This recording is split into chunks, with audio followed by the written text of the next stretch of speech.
Hej alle sammen. Her er en hurtig guide til, hvordan man spiller banen Super Pirate Battle Royale Map.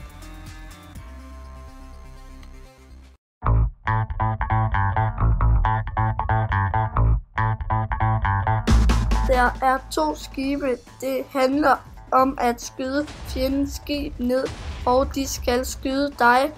Og til sidst skal man gå i krig. Skibene er røde og hvide, og hvert hold vælger et skib.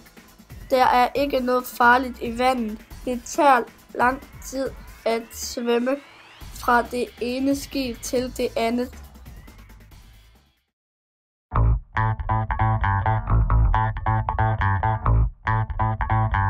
Først skal I lave 2 hold, bedst med 2 på hver, og gør klar til kamp med at lade kanonerne med TNT.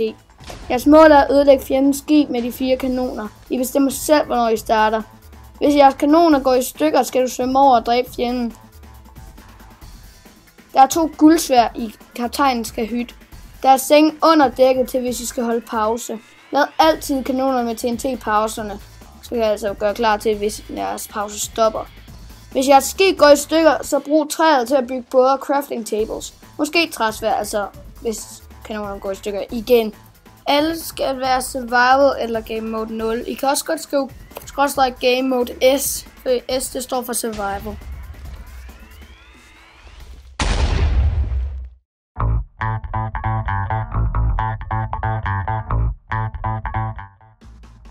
På hver skib er der 4 kanoner. Når du skal affyre en kanon, skal du putte TNT ned i den. Læg TNT i kanonen og skub det ned med knappen. Det kan du gøre 4 gange per skud.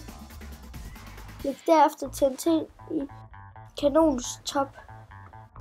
Tryk så på knappen på pladen og derefter på cannonball.